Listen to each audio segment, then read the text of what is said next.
Hey, how you doing? I don't hear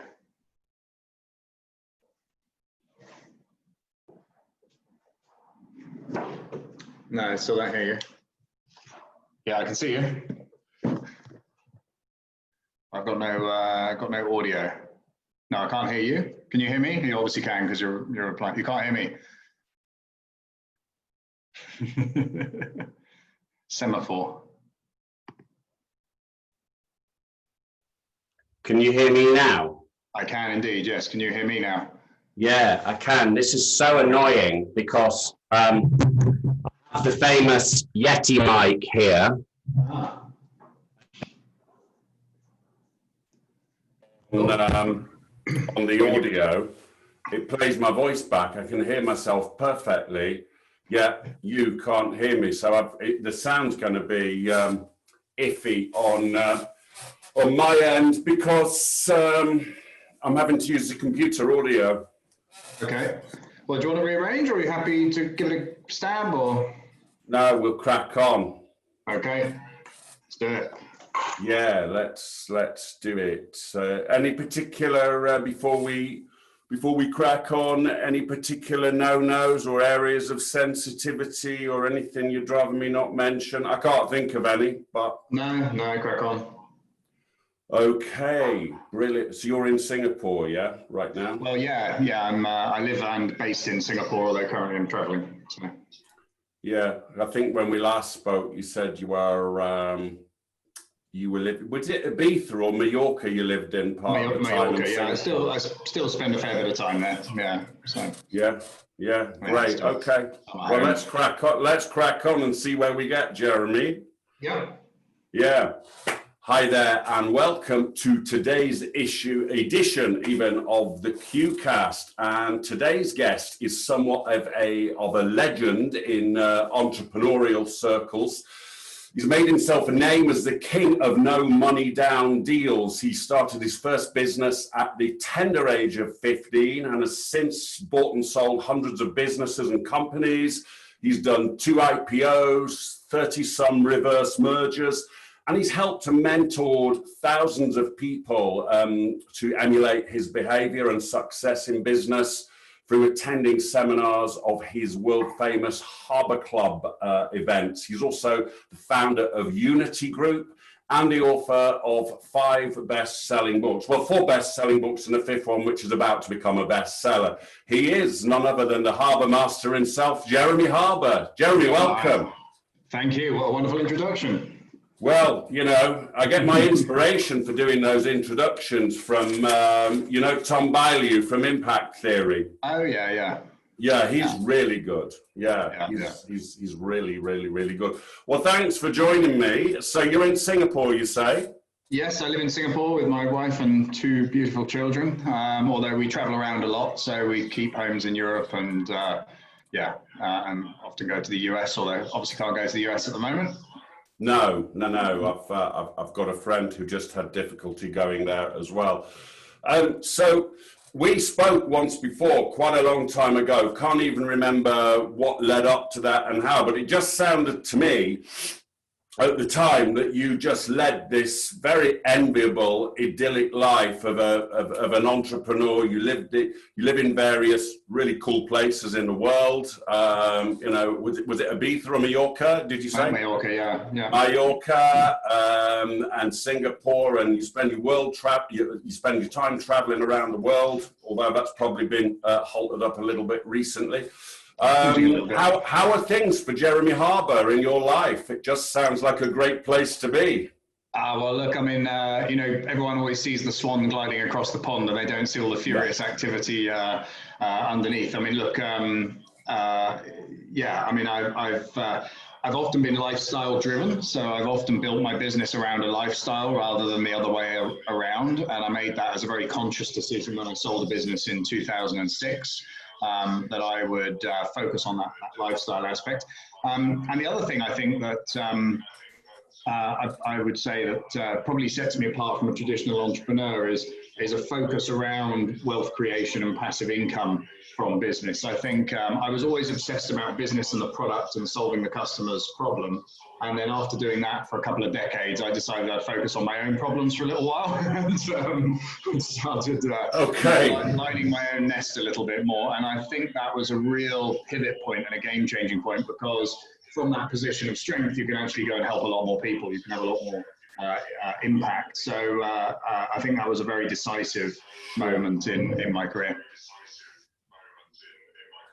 So you kicked off your illustrious business career at the tender age of 15 as with a market stall. Yeah. Yeah. Were you a bit of a Dell boy back in those days?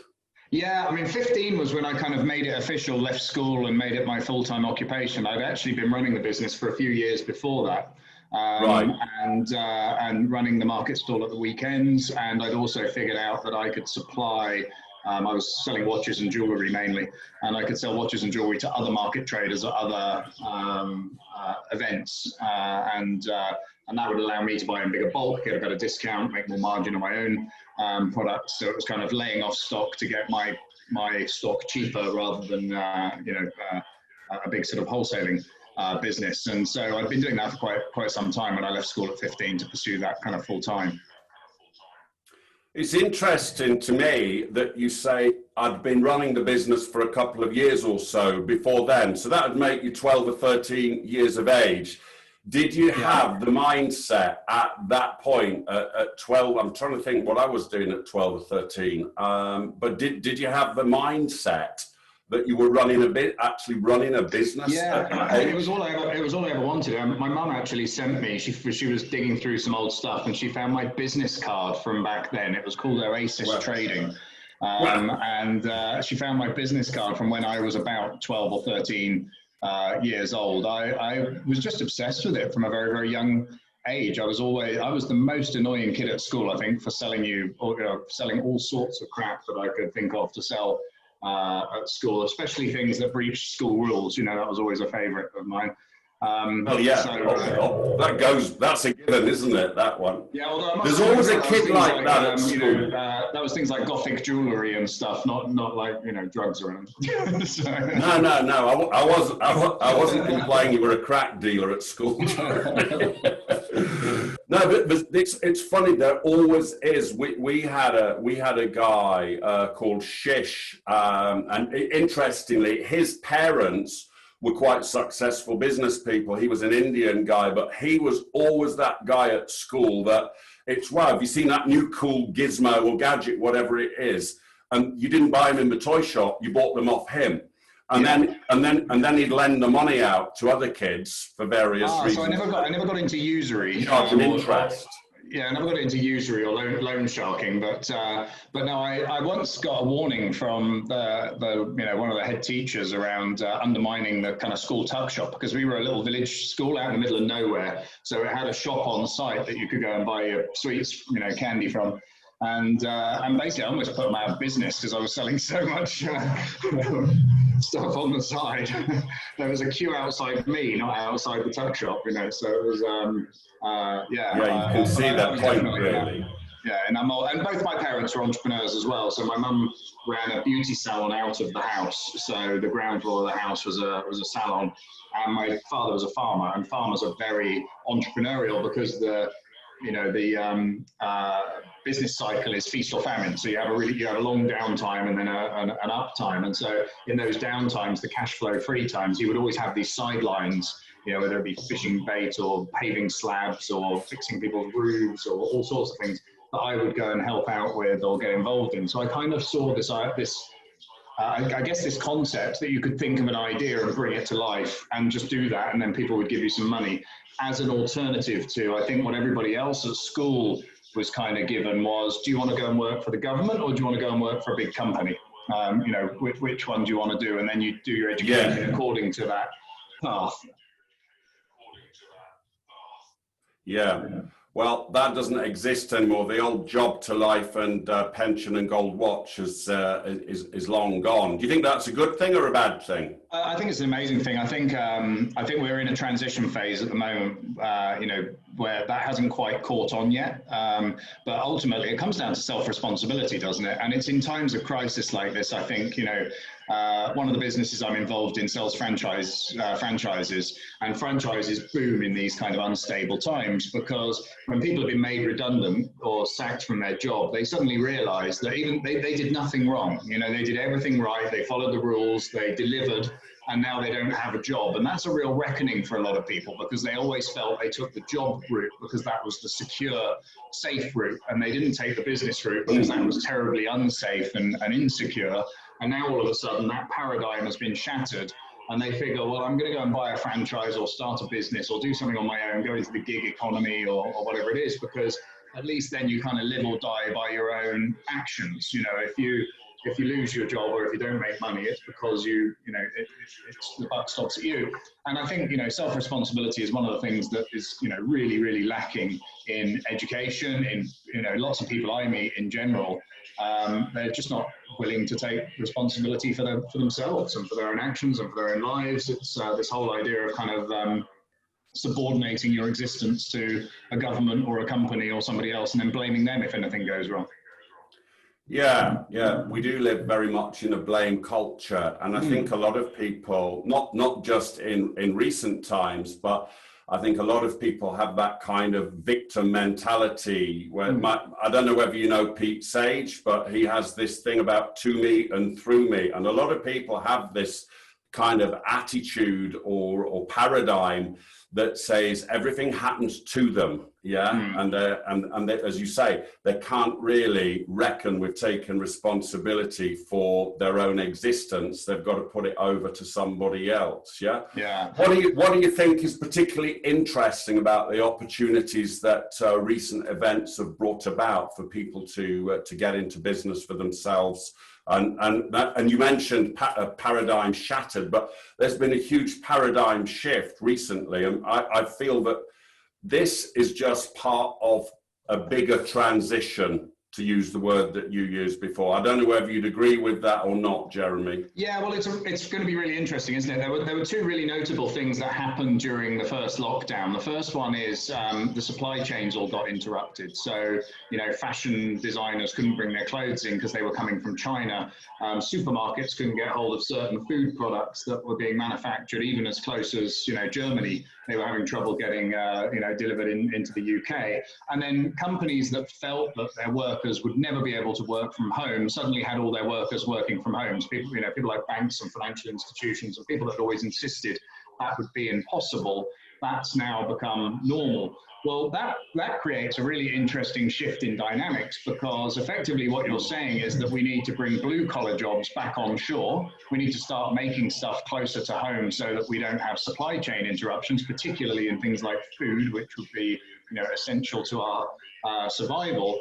But white collar jobs, things like banking, finance, lawyers, accountants, these kind of jobs, well, they can be done by somebody sitting at a desk at home. And if they can be done by somebody sitting at a desk at home, surely you just put that desk in the cheapest possible home that you can find. And I mean, that might start with an exodus of people from the big cities into rural Wales and Dorset and places like that to work. But ultimately, it's probably going to be to Portugal or North Africa or Asia, because why would you pay for somebody to live in a high-tax country when they can go and live in a low-tax country? Exactly.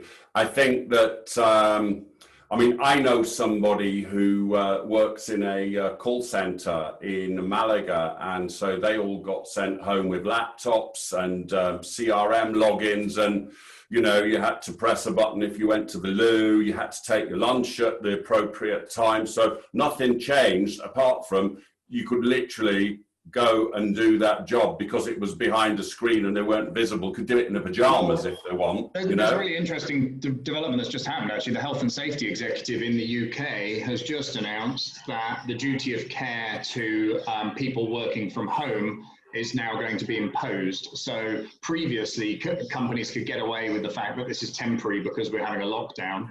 Now the HSE is saying, okay, well, it's been 6 months now. It's no longer temporary. What are you doing to make sure that the person is sitting in a seat that won't give them back pain, that their laptop is at a height that won't give them neck strain, that they have a keyboard that won't give them RSI, they have adequate lighting that it won't strain their eyes. So now you're going to get the health and safety executive piling into those home working situations. So again, why not just get somebody in the Philippines to do the same job? So I think what we're going to see is a massive importation of blue collar jobs and a massive export of white collar jobs. So that's possibly not right for the middle classes. It's interesting you say that, because I've got a client who has just started a business which is sending inspectors around to do exactly what you're talking about there. And I have another client who is in the HR and FM and health and safety business. And at the beginning of the first lockdown, he thought, oh, crumbs, what's going to happen to business? Actually, it was amazing for his business. He's got nearly £1 million worth of forward business in his order book, but he can't fulfill yet, Yeah. So it is really interesting. One of my sort of random assets that are amongst many is I own a hotel in Bali, and we're pivoting that to being a digital nomad center. So why live and work in Australia when you can live and work in Bali with a high-speed internet connection? That sort of brilliant concept. Brilliant. Yeah. There was a lot of people I met when I was down in the Philippines a few years ago who were quite obsessed with that digital nomad lifestyle, whether they fulfilled it to the degree that it was this idea of sitting up a palm tree in Bali somewhere with a high-speed connection, laptop and a pina colada, few keystrokes, you've made your money, and life's great, quality of life. It's kind of the way that I built my business in many respects. So, although we're private equity and we're taking companies public and we're doing M&A, which would seem like traditional finance roles, our entire team is remote. We have one little serviced office. It's like a WeWork type thing, but it's not a WeWork. In Singapore, which people can meet up at, and particularly the DD team when they need to be working together. So they might have 2 or 3 people on one company, so they will get together in that office. But equally, they sometimes get together at one person's house. So they'll all go and work from the same kitchen table for a day to get through a piece of work. And of course, I'm always moving around. I'm in Eastern Europe at the moment, and I was in Montenegro 2 weeks ago and Turkey 2 weeks before that. And so, with a computer and a good internet connection, and mine's a latte, not a pina colada, but maybe later, you can get quite a bit. You can get quite a bit done. Mine's the black stuff. Jolly good. Yeah, I drink more coffee than Jack Reacher. So just going back. Coffee, Yeah. I realised actually that I met Lee Child once. It was funny how it came about, but I spent about an hour talking with him in upstairs in the Starbucks that was, as it was, in Buddha's bookshop in Charing Cross Road. And you can definitely see the similarities between his own personality and his propensity to drink coffee and his character Jack Reacher in the books. Yeah. Amazing guy. So just going back, winding the clock back to when Jeremy Harbour was 12, 13, 14, 15 years old, was money your key motivator in being an entrepreneur? Did you want loads of money? Are you a materialistic guy? Do you know, I couldn't possibly put myself in my shoes back then. I don't know what the driver was. I am materialistic, and I do like the trappings of wealth. Me and my family, we spend fortunes, but we do spend a lot on lifestyle and experiences. Of course, things are nice too, but we spend a lot of money on travel and going to see stuff and doing things in weird places. So we put quite a high value on the experience that we get throughout a year, and I guess that creates a benchmark or a watermark that you then have to exceed and exceed. But for me, I think the biggest driver is actually this creative problem solving. I love finding something that other people haven't been able to crack or solve, come up with an innovative way to fix that problem. And it draws on several different areas. Obviously, I was an entrepreneur for many, many years. I've been an investor for many, many years, and I've got not a bad kind of understanding of finance. And I think often those things aren't always connected. So entrepreneurs don't normally have enough money to be investors, so they don't have to understand how to be a good investor. And the finance bit is normally outsourced to somebody else. And so I think adding finance to an entrepreneur is a really interesting dynamic, because entrepreneurs are great at looking around corners and coming up with innovative ways of doing things. And so I think, a lot of what we've done recently, particularly with the way we structure our public companies and do acquisitions and stuff, is quite innovative, and we and we do it in a different way. And it all came about from trying to solve problems for small business owners. We saw great businesses that didn't have many options, and we thought, well, there must be something that we can do for these people, and solving that problem, I think, is a massive opportunity for everybody. It's not charity work by any stretch. We'll do very nicely out of it, but so will they. Yeah. That's a good philosophy. So I've done a bit of research on you, Mr. Harbour, and some of your key phrases here I've noted down. Why you should never buy a business which is up for sale. Explain that one for us, please. Yeah, well, unfortunately, particularly in the UK, but it happens in lots of other places in the world as well, Australia and the US, you have business brokers, and business brokers are a notorious pain in the arse. They basically charge a fee to a company in order to list the business. And obviously they have overheads, they have staff and an office and all that sort of stuff. And all of those overheads are covered by them charging these fees. And the icing on the cake is the percentage of the business if they sell it.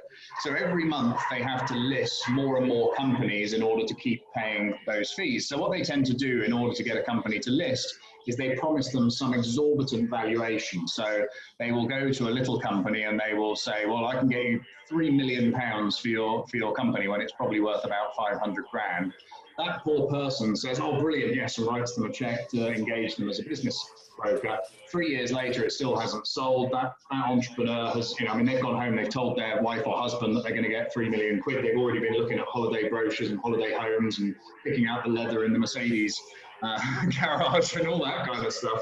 And then, of course, it never materializes, and they're a scourge. If you did it in any normal business, it would be considered advanced fee fraud. If you charge someone a fee in order, with the promise of more money coming later, that's fraud. Yeah.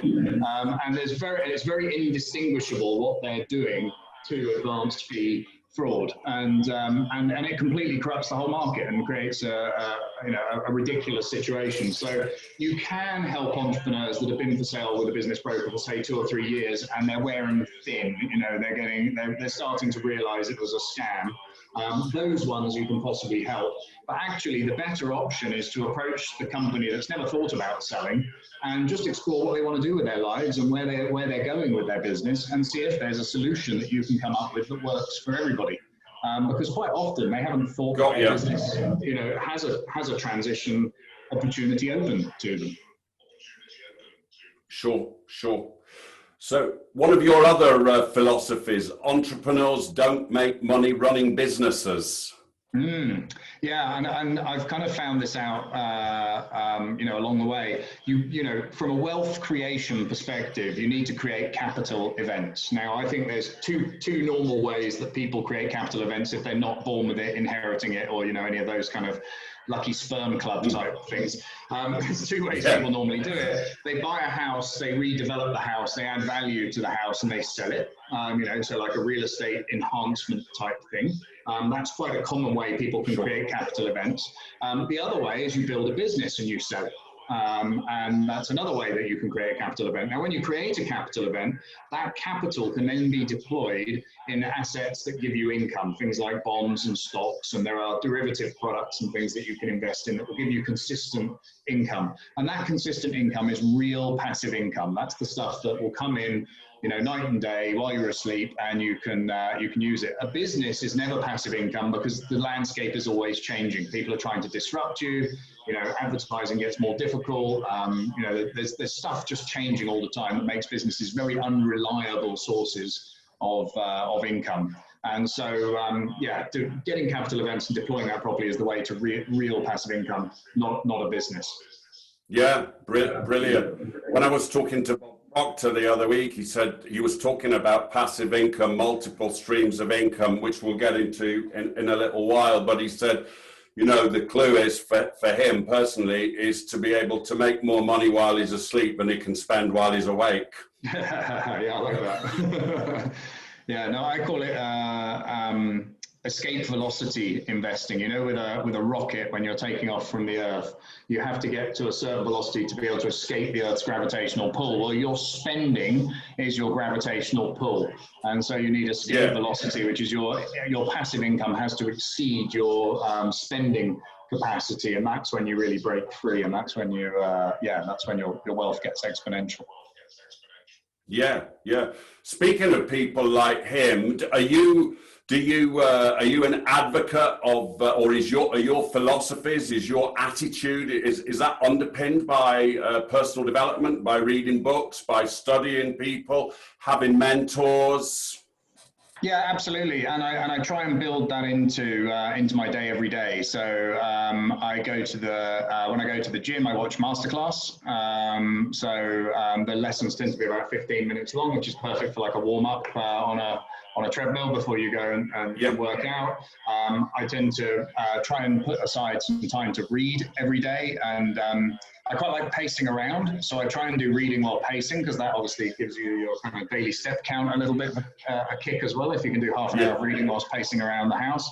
I'm an avid consumer of personal development videos and stuff, so I'll quite often, if I'm putting the kids to sleep or something like that, I'll be surfing through YouTube and marking videos that I'm going to watch later. And then, you know, when I have time at the weekends, or if I'm, you know, got some downtime, I'll then tuck into that library of things to watch later. But yeah, I mean, growing up, it was Nightingale Conan, so the tapes and all that stuff, you know. So yeah, very much. Do you know Peter Thompson? Yes, I have come across Peter. Yeah, do you know what? Years and years and years ago, he was a presenter with. They're now called Dent, but then they were called Triumphant Events, which is Daniel Priestley's organization. And Dan and I, did the very first Harbour Club. We've been friends ever since. Dan introduced me to Peter, many years ago. Dan Priestley's How to Become a Key Person of Influence author, right? That was his sort of springboard. He's a very, very prolific author and a great thinker as well. If your listeners haven't come across him, have a little bit of a Google around or grab some of his books. It's just great thinking. Yeah, he's good. No, I just thought of Peter Thompson because he was certainly of English authors and speakers and trainers, if not throughout the world, he was their most prolifically sold author at one point, you know? Oh, really? On Nightingale Conan? So the last thing I bought from Nightingale Conan was probably about 20 years ago, but it was Michael Gerber, E-Myth. Yeah, which is just, I mean, that transformed the business I was running at the time. It was, fantastic. It was always interesting to me about Nightingale Conan, because, you know, they're based in Chicago, Illinois, but their UK branch was in the little sleepy town of Paignton in Devon. Oh, wow. So my grandmother came from Paignton. Well, there you go. There you go. So one of the things that I heard you say, which I thought was brilliant, actually, and obviously you got your tongue firmly in your cheek when you said it, Jeremy, but you said business would be great fun without any staff or customers. What did you mean by that? Well, so when I was, back in the 1990s, I had a telecoms company, and when I was running that telecoms company, I did my first ever acquisition, which was another little telco down the road. And it was like an epiphany that you could grow a business without having to, do marketing or sales or anything like that.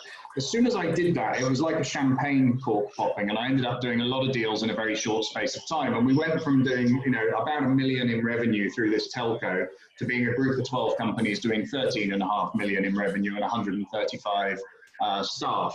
And from the outside, it must have looked fantastic. I was driving a Porsche, lived in a big house, went on glamorous holidays, life and soul of the party, all of that kind of stuff. On the inside, 135 staff was a fucking nightmare. 250 grand payroll a month. And bearing in mind, 18 months before that, I probably would have struggled to write a check for 2.5 grand, and I'm now paying 250 grand a month in payroll. And so it was just this full-on crazy load of stress with all the different things. And when you're at the top of an organization like that, you only get the crappiest of crap to deal with, because you've got CEOs in all the companies, you've got layers of management. So it's the stuff they can't figure out how to deal with that lands on your desk, and lands on your desk with alarming regularity, So you end up spending all day sort of wading through crap. And when I sold, so basically I sold out in 2006, and I decided that if I have another business, it's going to be one without staff and customers. And the way I could see of doing that was to buy and sell companies, because when you buy and sell the shares in a company, effectively you're not dealing with the staff and the customers, you're acting as a shareholder, not as the manager or the employer in businesses. So it was kind of like a rung up the entrepreneurial ladder, I felt. Yeah, fantastic. So where did this whole philosophy, which you're extremely well known for, and probably the staple of the philosophies that you teach in the Harbour Club, of buying a business with no money down, where did that all come from? Well, you know what they say, necessity is the mother of invention. I didn't have any money. So I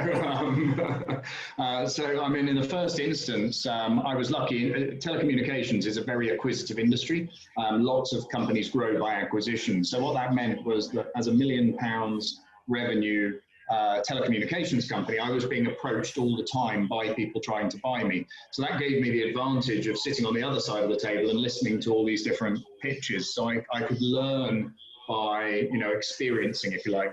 And then it really came down to me just pivoting what I'd learned and going out and being the buyer instead of the seller. And I went out and pitched a few different telecoms companies. I was lucky enough to find one that was quite motivated. I think if they weren't motivated, being my first one, I wouldn't have had the wherewithal to kind of talk my way around it. But being that I was still very green, still very young. I was early 20s, and I was a late shaver, so I looked extremely young in my early 20s. Basically got that first deal done, and that was then the confidence builder. The fact that I'd done one was the confidence builder, and the fact that I'd done it without using any cash up front showed me that it was possible. And I did another one 2 weeks later, and then went on and did several more. So wow, the rest is history. So what gave you?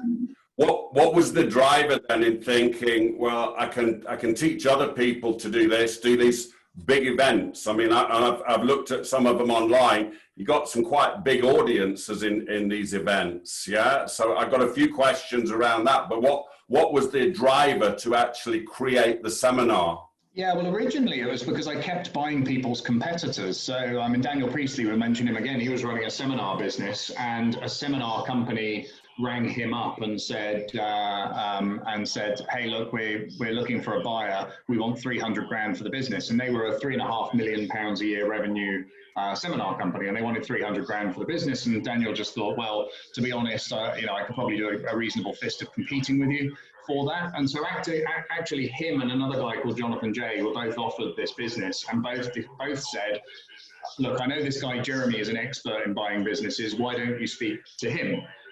So this company thought, well, Jeremy's name's come up twice now. We better give him a call. And I bought the business for £1. And of course, both of those people were then quite jealous and would like to know how I bought it for £1. And so different people were asking me to do sort of consulting work, or to come and be a non-exec for them, or something like that. And I just couldn't figure out why on earth I would do that. Why on earth I would go and work for somebody and find them a company. If I found a company, I'd just buy it, as I was doing every day anyway. And then after I bought the seminar company, it made me realize, well, if I did a seminar, every time somebody said, come and do consulting, I could say, no, but I'll teach you everything I know, and you can go off and do it yourself. And then it's a fair exchange of information for money. And so the Harbour Club was born, and both those people I mentioned came on and did did the course, and lots of other people since then. But in the beginning, it was just really a way of dealing with those inquiries. But now it's taken on a life of its own. It's a global community of entrepreneurs that are actively doing deals together. So it's really transformed. Yeah, it's cool. I mean, I've spoke to loads of people. I mean, probably 4 or 5 years ago when you and I spoke on Skype, and I've spoke to loads of people in passing, and the Harbour Club has just popped up in conversation. You know, it's crazy. So just tell me how this malarkey works then, or anybody watching. You got two fairly switched on guys in Dan and Jonathan. They're in the seminar game anyway. They're authors, they're entrepreneurs. They get pitched at 300 grand for this company. You nip in and nick it for £1. And so I'm asking, I mean, that is plummeting somebody's expectations ostensibly. There's obviously got to be a symbiosis, a win-win in there. How did that work? Absolutely, yeah. So the challenge was this company was owned by an overseas owner, and they had the staff that were running it basically had got it into a bit of a pickle. It was always short of cash, and they were having to send money over regularly to sort it out, and they'd reached their kind of wit's end. So the owners had flown over to the UK with a task of getting rid of this thing. But they were only in the UK for a week, and they had said to the staff, who can you introduce us to who are in the seminar business in London that we could do something with? And they'd been introduced to a few people, like I say, and most people had just looked at it and said, well, look, the accounts are a mess. Although you're doing lots of revenue and it should be profitable, why do you keep owing people money? You know, why are you, there's something broken in here and we can't figure out what it is. So we're going to have to do loads of due diligence. It's going to take ages, blah, blah, blah, blah, blah. When I went to meet them, I recognized their key things were getting this off their plate and going back home feeling like they dealt with it. And so whilst I couldn't acquire the business in the week that they were there, I promised them in that first meeting that we would get to a heads of terms before they got on that plane to go home. And I could see a physiological release from them both when I mentioned that. I mean, literally, you could almost see them kind of go, relax just a little bit, because they felt this is exactly why we fucking flew here. This is what we need. And then I positioned a deal that was basically I would take a controlling stake, 60% stake for £1, go in and fix all the, fix the underlying problems, which were things like they couldn't spit out a proper balance sheet from the company. Their CFO was useless. They were using an American accounting system. It didn't account for VAT and all sorts of, loads of little stupid challenges. So, we agreed we would go in and fix those problems. And then there would be a tiered exit for the balance of 40% paid out of profits of the business in the future, and possibly leaving them with a little slice at the top. There were two options. They could be bought out completely or be left with a little slice. So that, if we hit it out the park in the future, they would get some upside. Because what I've learned over the years is the fear of loss in people is quite strong. They don't want to give you a dusty painting and then find out it was a Picasso and you've just auctioned it off for, 10 million. So, you can meet that fear by leaving them with a little bit of skin in the game over the longer term. So that was it, really. It was just recognizing what their bit of hope, what they wanted. What everybody else listens to is they want 300 grand. So those other two people would have run around thinking, is it worth 300 grand? Can I borrow 300 grand? Would the bank give me 300 grand? Would my nan give me 300 grand? That's where their brain goes. Whereas my brain goes, well, what are they actually trying to solve? What's their goal? Why are they here? Can I meet all of those things in a way that achieves what they want to meet their needs? The business was fundamentally unsellable in the way that it was. So the first thing that needed to happen is it needed to be, made into a sellable business. So like I said, the best thing about that deal was the inspiration for the Harbour Club, because they invited me to come and speak at their next event. They had 800 people at this event. And bearing in mind, I'd never done a public speech apart from like a BNI meeting or something like that, So I went along to speak to these 800 people and I spoke about business turnarounds because it's what I knew about. And afterwards, just swarms of, I think everybody loved me because I didn't try and sell them anything, because I didn't have anything to sell them. But afterwards, people swarmed up to me, asking me more questions, wanting to know stuff. And that was just the epiphany moment. I even went to the back of the room then, opened a pad and started designing the Harbour Club. And I even gave it work. I had two working titles, the Harbour Club or the Harvard Business School, which was Harbour Club's better. Definitely. Less likelihood of litigation later on. Yeah. Well, yeah, and it's a bit sort of cheesy, that one. It comes over. So speaking of the back of the room, were you involved in that whole seminar model? So the seminar model went through a big paradigm shift where before, well, I mean, you still do pay loads of money to go and see Tony Robbins, yeah, but with a lot of other people, it was like, well, okay, we won't charge a fee, but we'll have multiple speakers. So the seminars, actually, the value for me got diluted. You got 5-6 speakers, and it's usually, you know, a mom who was broke and destitute from America, and now she's a multimillionaire. She speaks for an hour. Then another guy who was broke and destitute from America and found this amazing method, turned his fucking life around, and it's all go to the back of the room. And then the guy who's organized the seminar, he's the key speaker, he's the Metallica, he's the Led Zeppelin, he's the headline event. But he takes half of the revenue from what these guys sell, the CDs, the courses at the back of the room. Were you ever into any of that? Well, so that was the model that this company that I bought operated, and I found it hugely frustrating because actually some of the content was really, really good, but it was just a pitch fest. I mean, you're just being sold at all the time. Sell-a-thon.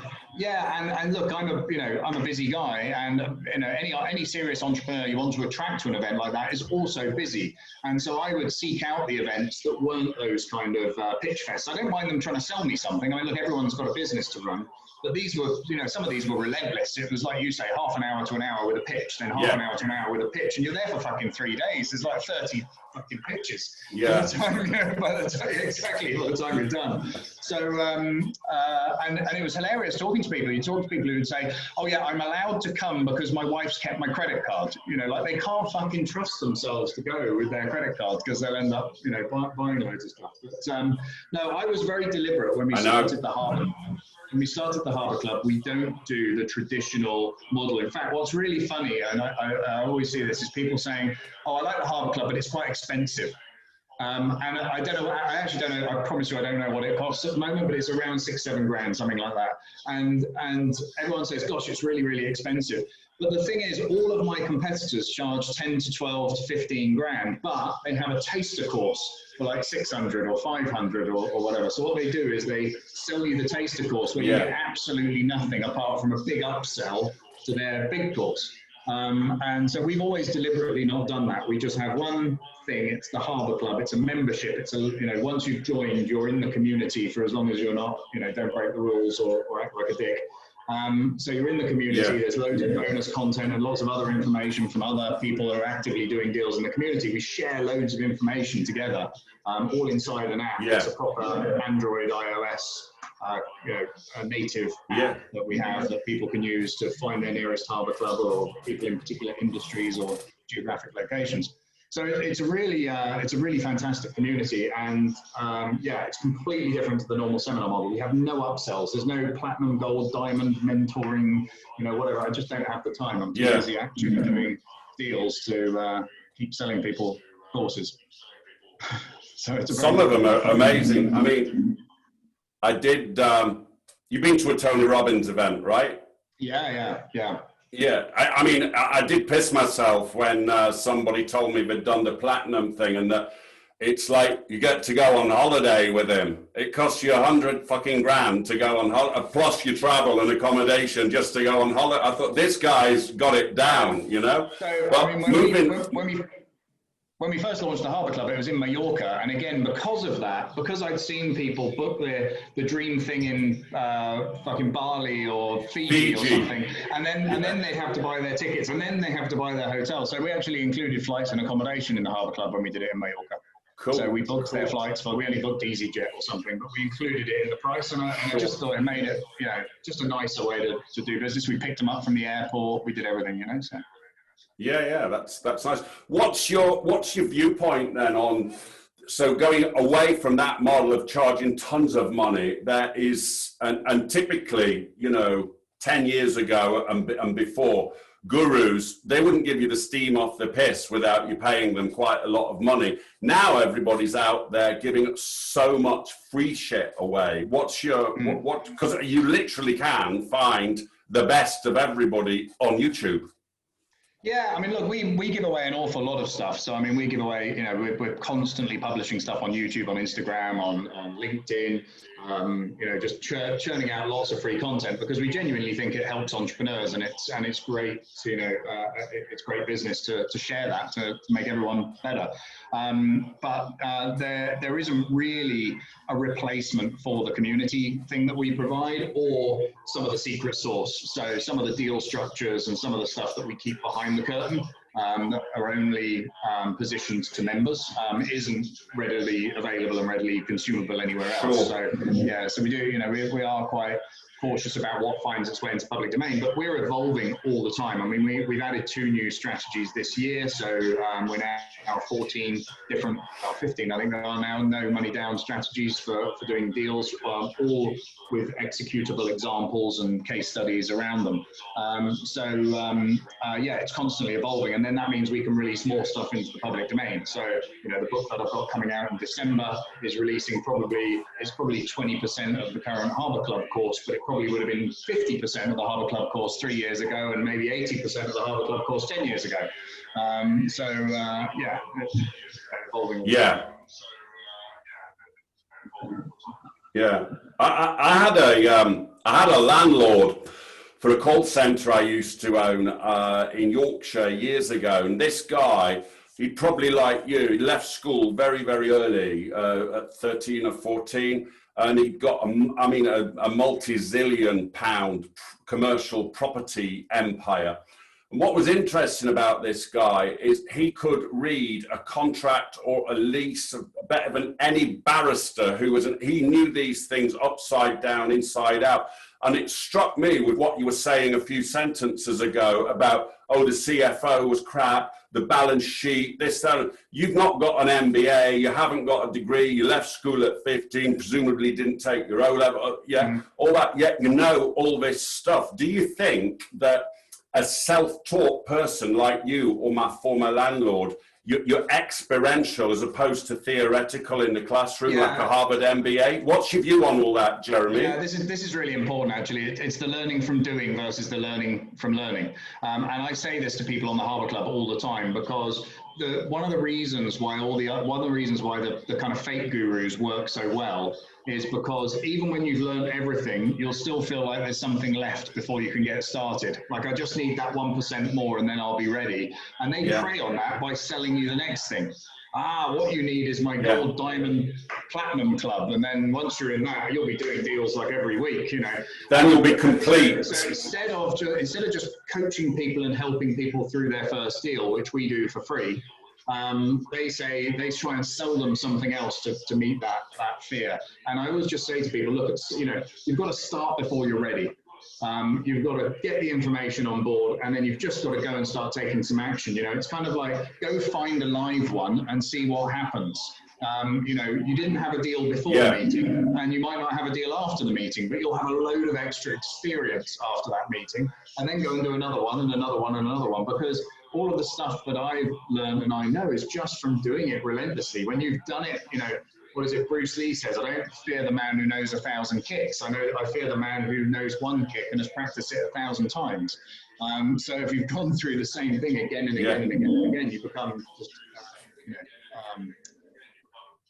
very, very proficient at it, unconsciously proficient at it. Yeah.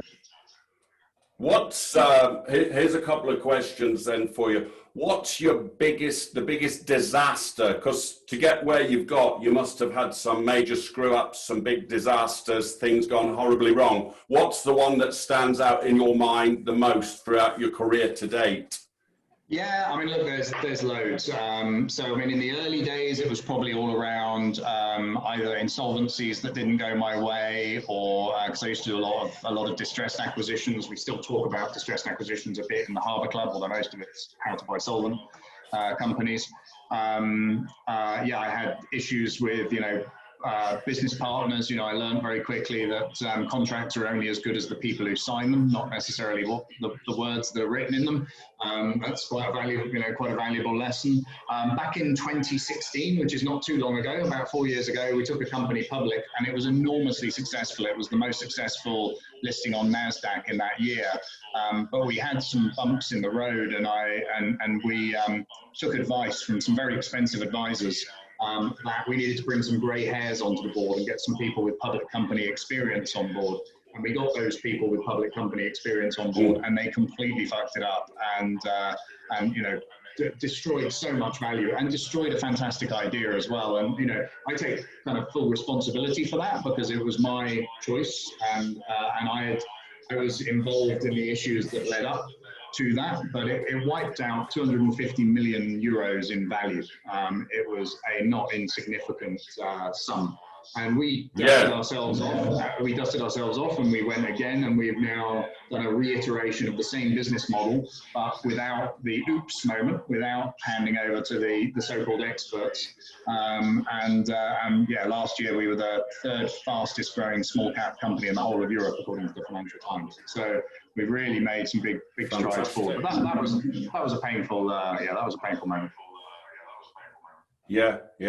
Just from my own, compared to you, very limited experience, whenever I've brought in those grey hairs, those very corporate people into business situations, I've found them to be proper tricky bastards as well. And they're all very hail fellow well met when you meet them and you think this is just the guy. And then you find out what the true agenda is. And another thing that happened to me, which I wanted to ask you, would you recommend VCs, is I did a deal with a VC years ago. So I'm sat there, lad from Yorkshire, left school when I was literally after I was 60. I always say I got like A for all my O levels, which was absent. Didn't take them. So like you, I got on with it. And I found myself in a solicitor's boardroom in St. James's doing a VC deal. Our solicitor was X3I. The solicitor who was conducting things for the VC was X3I.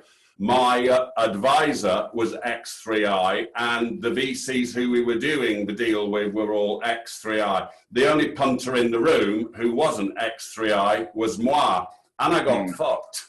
I didn't know it at the time. But yeah, there's a reason you sign up to that thing that's like a yellow pages, and you realize, I realized about 6 months later, I didn't own a business. I was working for these guys. Would you advocate VC money? Have you ever done deals with VCs? VC, private equity, and those sort of areas are, with entrepreneurs, it's them and us. They don't trust entrepreneurs at all, and entrepreneurs shouldn't trust them at all. And then there are some ways that you can then work through and find a common ground, but they just inherently distrust entrepreneurs and entrepreneurs' motives, and entrepreneurs inherently should distrust those, but we're generally very trusting people, so we tend to have to learn the lesson at least once before we really learn it. But yeah, we do tend to be the ones that get eaten in those situations. Well, the interesting thing is, it's like the old red car reticular activator analogy. After this experience, I met loads of people who'd had bad experience, similar experiences with VC.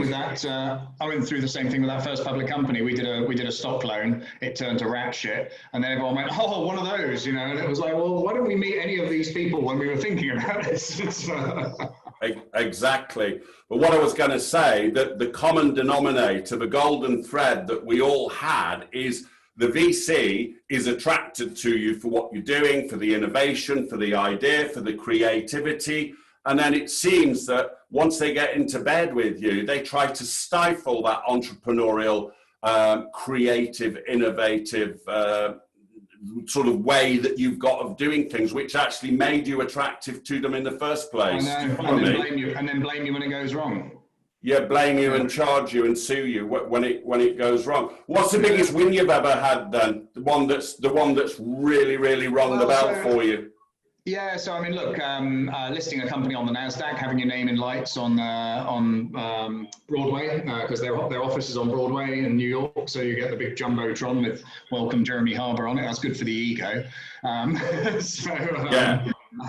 I mean, obviously, there's the toys when you get something that flies or floats. That's quite a nice feeling. The model that I have is very much multiple small capital events. So rather than building something up to a huge value and selling it, we do multiple capital events. So been about 6 so far this year. There's normally about 10 or 11 in a year. And they can be 6 or 7 figure kind of exits. So they feel like, oh, it's another one. It's like a sausage factory, but actually it's a really decent upside. And if anyone that listens to my wealth stuff will know, it's those capital events that really build that passive income that really transform everything else. So that's my kind of key focus is multiple small capital events versus the one absolutely huge one. Yeah, well, I've actually got this written down on my iPad here to ask you, and you just mentioned it, ego in business. You know, I look at Dragon's Den, for example. I was also going to ask you, would you ever see yourself being on something like Dragon's Den or Shark Tank? But I look at that and I see certain people on there who it's more obvious that they are very, very egotistical, very egocentric people. Are you? Well, look, I think you have to have a lot of confidence in business to make it work. And confidence is very close to arrogance, and arrogance is very close to being an egomaniac. And so, I think there has to be an element of that in order to be successful, but you have to keep it in check. Yeah. It's your worst enemy. Particularly around getting concerned with what other people say about you or criticism and things like that. You can, you really have to learn to insulate yourself from that. Otherwise, you will make no progress because every time you take a step forwards, you piss a few more people off. And the bigger you get, the more people you piss off, and it becomes a bit exponential. But again, that's why I think.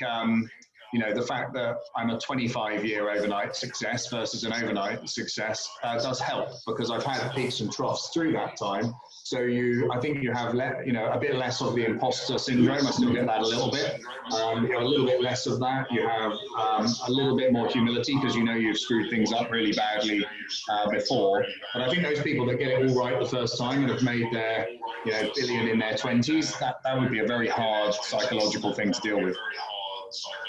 I'd give it a try there. Can be. I meant ego more from the perspective of like pissing contest ego, So your friend buys a boat or someone buys a boat, and then you've got to buy a bigger one. And then he buys a bigger one, now you've got to buy a bigger one. No, I actually keep a lot of that stuff private. So I publish a lot on social media, and you'll occasionally see, the photos in a jet or in a car or whatever. But I don't do the here's my garage, here's my cars, here's a plane, here's a boat, here's this, I don't have that kind of, I don't feel the need. Ty Lopez mentality. I don't do that style now. I keep everything quite private. Again, people might see a view on a balcony of a house somewhere. I did a lot of recording in Mallorca, for example, a lot of recording in Singapore. So you see little bits, but yeah, I don't. Glimpses. Yeah, I get it. Around stuff, yeah. It's interesting, Jeremy, when you said about what people think about you, because I won't mention this person, but this guy was one of the co-founders of a huge business, international, global business. It was bought out, and he'd done so many other things which were hugely successful. And I only learned a little while ago that the guy had committed suicide, and he got loads of money, shitloads of property, all that passive income, all the trappings. But he'd had a few things that didn't work fairly recently prior to him taking his own life, which is like the worst thing ever in my book. Yeah. He'd said to the guy who told me about it, he'd said, what are people going to think you know, and it got to that level. I mean, the guy got over 100 million quid, yeah? You can imagine the lifestyle that goes with that, massive success, and yet probably in his early 60s, his late 50s, early 60s, and he was still deep down concerned about what other people would think, because he'd had a few things go sideways. It's terribly sad, isn't it? Really, really sad. But you know, I mean, that expression "it's lonely at the top" is really true.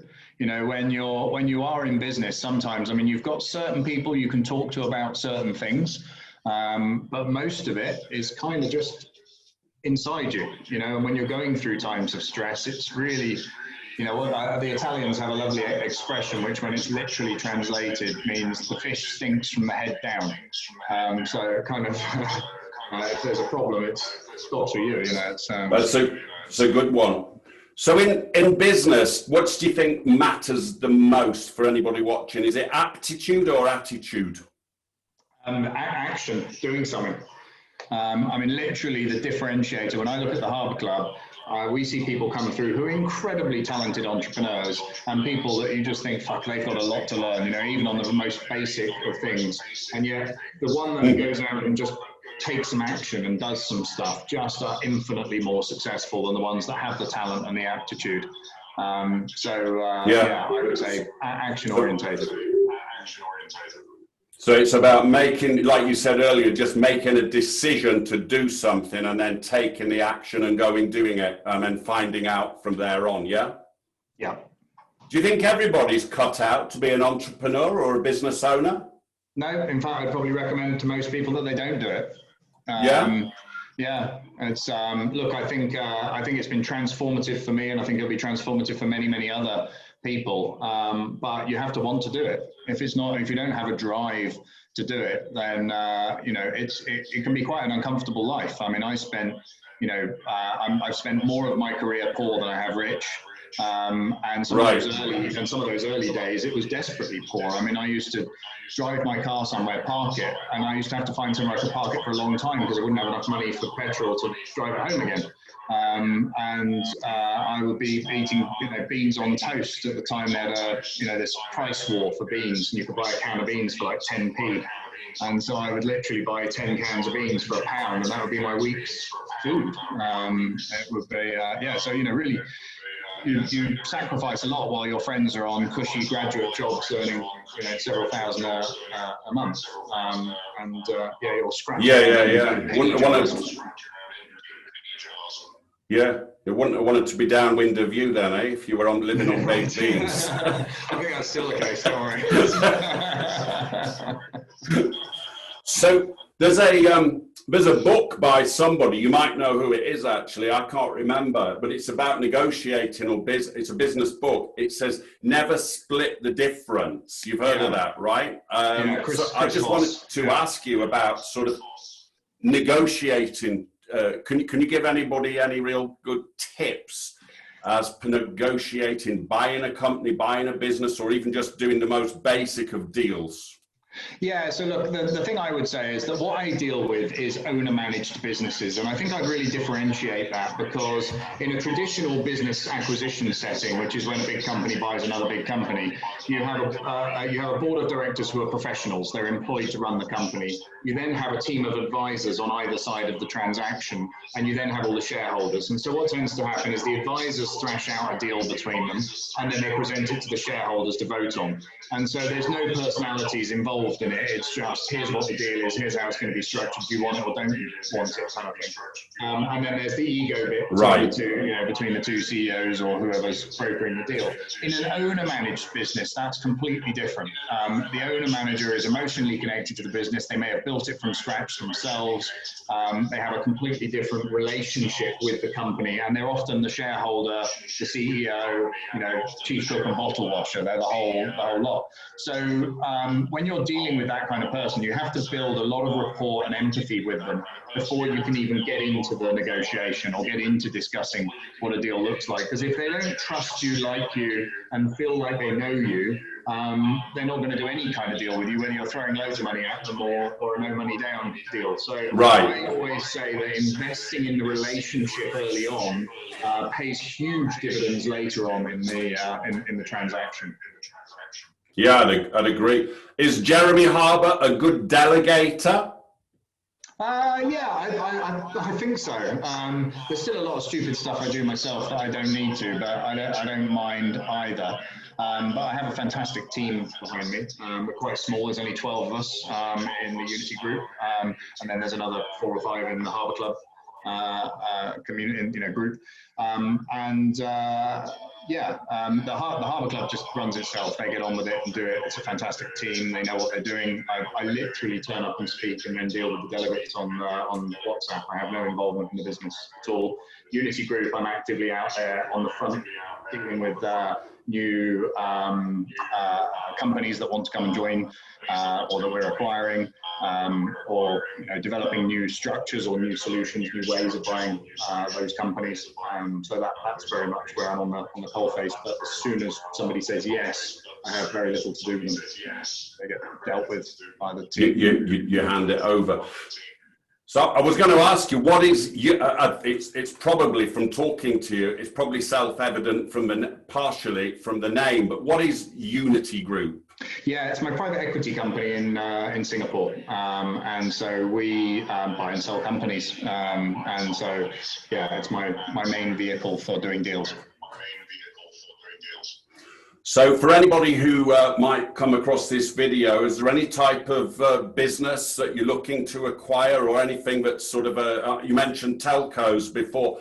Are you still into telcos, or are you into some other type of business as a favourite? Yeah, so the last companies that we've transacted have been a training company, a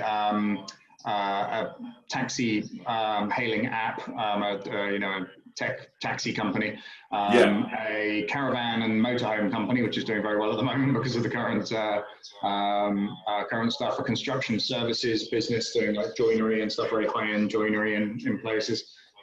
So yeah, a real mixture. The main criteria is well established, debt-free, profitable, ideally more than $1 million a year of annual profit, that kind of thing. And you're buying for a quick then. And I'd also say if anyone's interested in just learning more about this topic in general, I would say go and consume some of the free content that we stick out. Also if they pre-order my book at the moment, they can get a free 21-day email training course, and it's not, it's just a genuinely free thing that we do for 21 days in exchange for them pre-ordering the book. The book's only like $20. Yeah. The book's called Go Do Deals, and we've been really lucky. We've actually got the URL godo.deals. So people can just go do deals and pre-order and get this 21-day email course. And we get so much positive feedback about the course. We've got people raving about it at the moment. We only launched it about a month ago, and the first few people are finishing up and saying how great it is. I was going to ask you about that book, sort of coming up to the end of this talk here. Go Do Deals. It kind of epitomizes what you do, but could you just give us a quick deep dive into that book?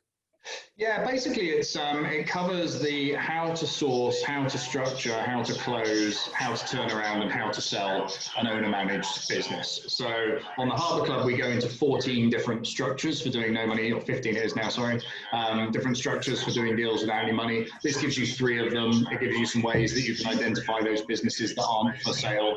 It tells you some quick things you can do to add some value to it, and then how you can go about selling a business. So it's really with some case studies of mine and some case studies from Harbour Club delegates in there as well. So it just gives them a bit of a picture as to how this whole process can work. And I think it's really important for entrepreneurs to learn this stuff, because there's so many businesses that need to transition in the coming years, with all the baby boomers retiring, and just generally a lot of businesses for sale and not natural buyers. Yeah, you're known for saying that you're on a mission to democratize wealth. What do you mean by that, Jeremy? Yeah, so I just feel, look, small to medium-sized business is half the economy, and yet it doesn't attract anywhere near its fair share of the money in the world. So if you look at all the money in the world, if you look at the top 500 asset managers, they control $93 trillion. That $93 trillion is incredibly well diversified. It's in bonds and stocks and real estate and gold and silver and Bitcoin and all sorts of shit. But it's not in small business. And small business is half the economy and 90% of the private sector workforce in most mature economies. And so what we want to do is to empower small business to be able to access big capital, basically. And we feel if we can do that, then we can bring this money that's out in these hot, sunny countries controlled by financial institutions and bring it into the real economy where people actually work and do stuff. Brilliant. Final question, Jeremy. Define, or what's Jeremy Harbour's view of the ideal entrepreneur? Look, I don't think there is such a thing. So, I guess, you have the kind of investorpreneur, so the person that's very good at investing in things and knows how to pick a really good company. You have the kind of acquisition entrepreneur like myself, who, is great at putting deals together and doing stuff. You get the product people, the innovators, the Sarah Blakeleys and people who, are fantastic at creating products and taking them to market. You have, fantastic retailers, people that just know how to sell stuff to people. And then, of course, there's all the technology entrepreneurs that have become so popular in recent years, which is, that kind of whole geek fest thing of being great at coding and creating wonderful user experiences. So I don't think there is one kind of entrepreneur at all, but entrepreneurs are problem solvers. They find an itch and they scratch it. Do you, so sort of an extension to that question, is there any one entrepreneur, current or past, who you admire or been inspired by the most? I'm incredibly impressed by all of them. I mean, anybody, when the businesses that I target right now are companies doing over $1 million of annual profits. And when I meet entrepreneurs that have built a business that gets over $1 million in annual profits, I'm just full of admiration because I know how hard it is to do that, to build that kind of organization. The culture you have to create with your staff and your customers to get to that kind of level it's no mean feat. It's really tough. It's really, really hard. So I have huge respect for any business owner that's got to that stage, particularly, organically done, no funding, not carrying lots of debt, just a really well-run, great little business. I think they're the ones I admire the most, actually, are those people that have done all of that. It is hard, isn't it? Like you said, it's the swan analogy a lot of the time. People see, and people can be envious and jealous, but they just don't know what those people have gone through or indeed are going through to get where they've got and have the trappings. It's a long way to the top if you want to rock and roll, isn't it? At the top of the mountain, but they don't see the trudge up the mountain, yeah. Now, Jeremy, it's been an absolute pleasure talking to you, meeting you over Zoom, and let's do it again soon. Thanks very much. Thank you. See you soon. Cheers, Jeremy.